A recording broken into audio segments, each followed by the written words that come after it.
चैत्यभूमी हे केवळ एक स्मारक नसून करोडो भारतीयांच्या प्रेरणेचे आणि श्रद्धेचे प्रतीक आहे.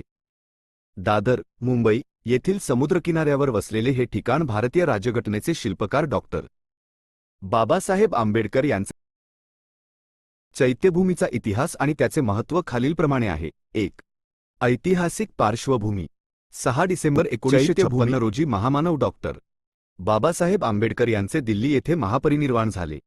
त्यांचे पार्थिव मुंबईला आणण्यात आले. दादरच्या याच समुद्रकिनाऱ्यावर, ज्याला पूर्वी दादर चौपाटी म्हटले जायचे, 7 डिसेंबर 1956 रोजी त्यांच्यावर अंत्यसंस्कार करण्यात आले. ज्या ठिकाणी बाबासाहेबांच्या देहाला अग्नी देण्यात आला, त्याच पवित्र भूमीला आज आपण चैत्यभूमी म्हणून ओळखतो. 2. स्मारकाची उभारणी. बाबासाहेबांच्या निधनानंतर त्यांच्या अस्थी जतन करण्यासाठी आणि अनुयायांना अभिवादन करण्यासाठी एका स्मारकाची गरज होती. उद्घाटन. या स्मारकाचे लोकार्पण 5 डिसेंबर 1971 रोजी करण्यात आले. प्रवेशद्वार. स्मारकाचे मुख्य प्रवेशद्वार सांची स्तूपाच्या धर्तीवर बनवण्यात आले असून त्यावर बौद्ध संस्कृतीची झलक पाहायला मिळते. स्तूप. येथे एक भव्य स्तूप आहे, ज्याच्या मध्यभागी डॉक्टर बाबासाहेब आंबेडकरांचा पुतळा आणि त्यांच्या अस्थी कलश स्वरूपात जतन करण्यात आल्या आहेत. 3. 6 डिसेंबर महापरिनिर्वाण दिन. दरवर्षी 6 डिसेंबरला संपूर्ण भारतातून लाखो अनुयायी चैत्यभूमीवर येतात. लोक येथे बाबासाहेबांना भिमवंदना देण्यासाठी आणि कृतज्ञता व्यक्त करण्यासाठी जमतात. समुद्रकिनाऱ्यावरील हे वातावरण अत्यंत भावूक आणि शिस्तबद्ध असते. या दिवशी चैत्यभूमीवर विविध पुस्तकांचे स्टॉल्स, विचारवंत आणि सामाजिक कार्यकर्त्यांची मांदियाळी असते. 4. स्मारकाचे महत्त्व. समतेचे प्रतीक. हे ठिकाण समता, स्वातंत्र्य आणि बंधुतेच्या विचारांची आठवण करून देते. प्रेरणास्थान. दलित, शोषित आणि वंचितांसाठी हे एक ऊर्जा केंद्र आहे, जिथे येऊन प्रत्येकजण अन्यायाविरुद्ध लढण्याची प्रेरणा घेतो.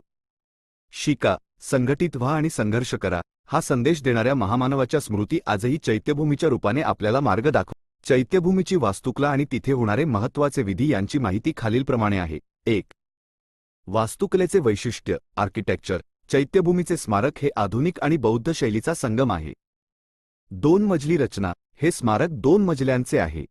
खालच्या भागात बाबासाहेबांच्या अस्थी आणि प्रतिमा आहेत, तर वरच्या मजल्यावर प्रार्थना करण्यासाठी जागा आहे.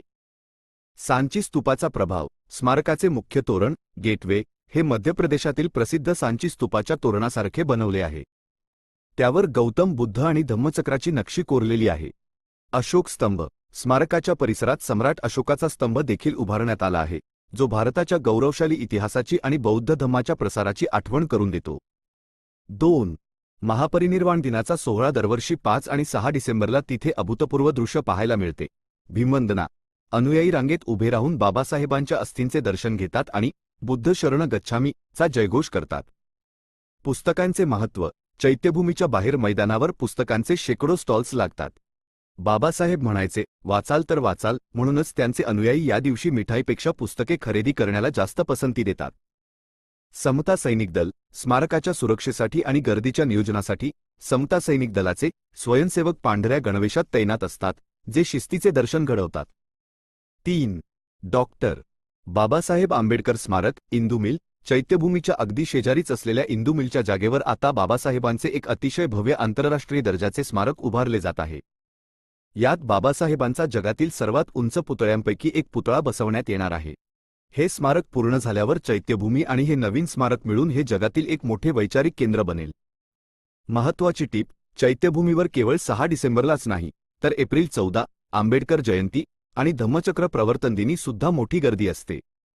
तुम्ही कधी चैत्यभूमीला भेट दिली आहे का?